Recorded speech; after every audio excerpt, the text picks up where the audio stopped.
saudara, apakah kita sudah menemukan cermin diri kita sebenarnya?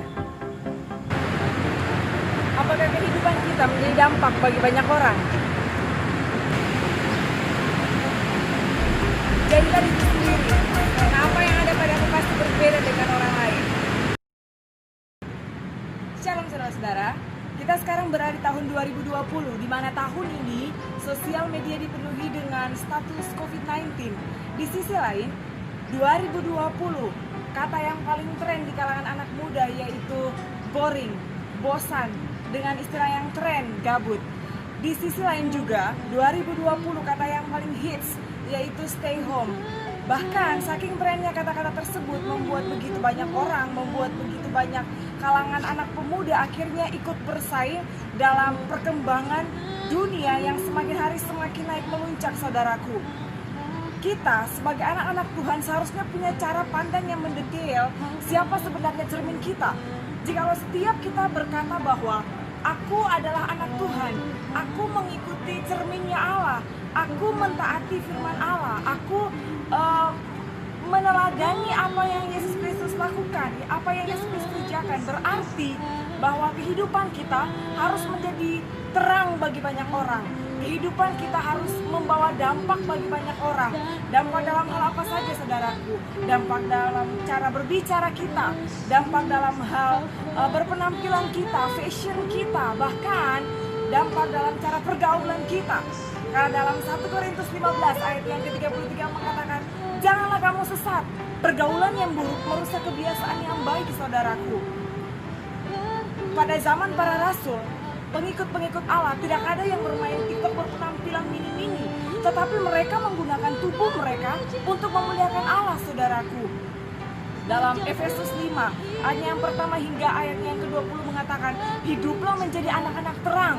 KTP kita, ijazah kita, label kita, warga negara kita, yaitu dari kerajaan sorga. Jika setiap kita dari kerajaan sorga, itu berarti kita tidak perlu mengikuti apa yang orang lain lakukan. Kita boleh saja bergaul dengan orang lain, kita boleh bermain TikTok, sangat boleh. Kita boleh berada di mengikuti perkembangan yang semakin hari semakin modern, boleh. Tetapi hidup kita harus mencerminkan pribadi dan karakter yang daripada Allah. Karena dalam Efesus 5 ayat yang ke-14 mengatakan bahwa bangunlah kamu hai yang tertidur, bangkitlah dari antara orang mati, dan Kristus akan bercahaya atas kamu. Itu berarti bahwa kita tidak perlu mengikuti apa yang orang lain lakukan. Kita tidak perlu mengikuti cara berpenampilan orang lain untuk melihat kita keren, untuk melihat kita terkenal. Kita tidak perlu mengikuti dan terjun dalam pergaulan-pergaulan yang buruk yang akhirnya membuat kita sendiri putus hubungan komunikasi dengan Tuhan. Tapi Kak Fensa, aku tiap hari pergi ke gereja. Aku tiap minggu tidak pernah alpa ke gereja. Aku tahu kebenaran firman Tuhan. Aku juga sering membaca kebenaran firman Tuhan. Saya menjawab, saudaraku, kita tiap hari pergi ke gereja, tidak pernah alpa hari minggu untuk ke gereja, gak tahu tentang kebenaran firman Tuhan. Tetapi dari hari Senin sampai hari Sabtu, status kita berbohong, kita merokok, kita berjudi, kita penipu, kita mabuk-mabukan, bahkan pesta pora. Saya mengatakan bahwa Allah kita bukan Allah pembohong. Dia Allah yang tidak bisa dipermainkan. Kita sebagai manusia saja jika dipermainkan, kita marah, kita nggak terima, kita memberontak, apalagi Allah kita. Untuk itu saudaraku, ubahlah setiap pribadi kita menjadi dampak bagi banyak orang. Tidak perlu kita menjadi diri orang lain untuk terlihat terkenal. Dirilah diri sendiri, karena apa yang Allah taruh dalam dirimu pasti berbeda dengan orang lain dan tidak dimiliki oleh orang lain. Bekal terhadap dirimu sendiri, tanya kepada Tuhan, Tuhan potensiku apa? Kembangkan.